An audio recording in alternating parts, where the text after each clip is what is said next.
The salt-laced wind still tastes like her. Even now, all these years later, a sharp gust off the Atlantic can whip up the ghost of her laughter. Maine in 2002. It feels like a lifetime ago, another man's story, written in faded ink, but it's mine. It's the year my heart was irrevocably fractured on the rocky shores of Acadia. Her name was Clara. She wasn't a Maine native, she'd blown in from somewhere out west, a tumbleweed of a girl with eyes the color of the sea just after a storm, and a smile that could melt the February ice. I was a fitter, born and bred in Bar Harbor, my hands calloused and smelling of cutting oil and steel, my world defined by blueprints, tolerances, and the roar of machinery at the shipyard. I built and repaired the vessels that danced with the ocean. My satisfaction came from a perfect weld, a true seam, the solid, predictable hum of a well-maintained engine.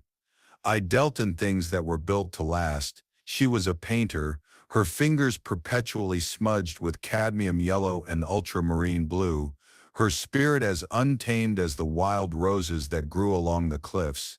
We met predictably in a downtown coffee shop. I was warming my hands on a mug of black coffee, the steam fogging up the window pane against the autumn chill. She was tucked in a corner, so absorbed in a worn leather-bound sketchbook that the world ceased to exist for her. She was sketching the gnarled hands of an old fisherman at the next table, her charcoal pencil moving with a fierce fluid grace. She looked up as if sensing my gaze, and our eyes locked. It was a cliché, I know, but in that moment, the entire noisy cafe faded into a muted hum. It was just her, and the sudden, inexplicable feeling that I'd been waiting for her my entire life. Our first date was a hike up Cadillac Mountain to watch the sunrise. We didn't talk much. We didn't have to. The shared silence was more profound than any conversation, a comfortable quiet that spoke volumes. As the first sliver of orange light bled across the horizon, painting the islands below in impossible color, she turned to me, her face bathed in the nascent glow, and she kissed me. It wasn't a tentative first date kind of kiss. It was a kiss of belonging, a kiss that tasted of pine needles and the promise of forever. The summer of 2002 was our masterpiece.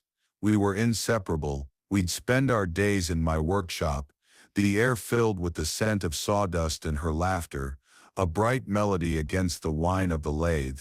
She wasn't just an observer, she was curious. She'd pick up a tool, feel its weight, and ask me to explain its purpose. So this, she'd say, holding a micrometer, measures the space that can't be seen.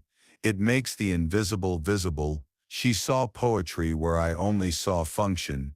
She'd paint the organized chaos of my tools, the way the light from the grinder sent sparks dancing like fireflies in the gloom. I'd never seen anyone so alive, so completely absorbed in the beauty of the world. She saw art in the precise angles and oiled machinery I'd looked at my whole life, but never truly seen. Our evenings were spent in my small salt-weathered cottage, the air thick with the smell of turpentine and her cooking. We'd listen to the crackle of the wood stove and the distant foghorn, her head resting on my chest, my fingers tangled in her sun-streaked hair. We'd talk for hours, about everything and nothing. She spoke of her dreams of opening a gallery in Santa Fe, of seeing the lavender fields of Provence. I spoke of the shipyard, of the quiet satisfaction of a perfectly balanced propeller, of the generations of my family who had built their lives in this town, their hands shaping the same wood and steel as mine. I was naive enough to believe it would never end. I was a man who understood the logic of machinery, the certainty of a solid weld. I thought our love was just as constant, just as sure. I was wrong. The first hint of the coming storm was subtle, a slight shift in the emotional current between us. The easy intimacy we'd shared began to feel strained, replaced by a polite distance that chilled me to the bone. Her time in her makeshift studio became longer, the door often closed. I'd catch glimpses of her work. The vibrant coastlines were replaced by darker, more abstract canvases, filled with frantic claustrophobic lines and jarring colors. One evening, I found a small canvas slashed in half with a palette knife, the violent gash a stark wound in the painted sea. When I tried to talk to her, she'd offer a fleeting smile and a vague reassurance. Just wrestling with a new idea, she'd say, her eyes not quite meeting mine. The end came on a raw, overcast day in late October. The tourist season was over, the vibrant autumn leaves turning to a brittle brown. I came up the path to the cottage and smelled it first. Acrid smoke, sharp and chemical. My heart seized. I ran, rounding the corner, to find her standing before a rusted oil drum, flames licking greedily at the sky. She was feeding her canvases into the fire. Our summer, our life, the rugged coastlines and the dancing sparks, all of it was turning to black, curling ash. "Clara, what in God's name are you doing?" I grabbed for the painting in her hand, a portrait of me smiling, my face smudged with grease. She held on tight, her knuckles white. For a second we wrestled for the memory, the firelight dancing in her tear-filled, stormy eyes. "Let go, Ben," she said, her voice a raw, broken thing. "It has to burn. Burn. This is your work. This is us." I gestured wildly at the barrel, at the beautiful things she was destroying. The canvas ripped between us. She was left with a jagged corner, and I with my own ruined face. "Because it's a lie," she screamed, the sound torn from her by the wind. "I painted myself into your life, into this perfect solid world. I thought I could fit, that I could be one of your perfect seams.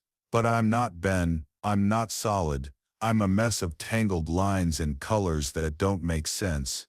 And looking at these, looking at you, it's suffocating me." She threw her piece of the canvas into the flames, and it vanished in a whoosh of orange. She wasn't just leaving me, she was trying to incinerate the woman she had been with me. I stood there clutching the torn piece of my own portrait, and watched as her car, already packed, roared to life. She didn't look back. There was no gentle letter on the mantelpiece, no kind farewell. There was only the smell of burning paint and the sight of her driving away, leaving a pyre of our shared memories, smoking in the damp twilight. The painting she left me was that torn fragment, its edges charred and black. It was the most beautiful and painful thing I had ever seen. The winter that followed was a brutal, unrelenting gray. The silence in the cottage was a physical presence, a constant mocking reminder. But the ghost that haunted me now wasn't a gentle specter. It was the acrid stench of smoke and the image of her face, illuminated by the fire that consumed our world. I never heard from her again. I don't know if she ever opened her gallery, if she ever sailed those open seas she dreamed of. Part of me hopes she did, but a part of me will always be that man on the rocky shores of Maine in 2002, his heart not just broken but burned. The tides of my life have moved on, but the memory of her remains, not a stain but a scar, a permanent burn mark on my soul.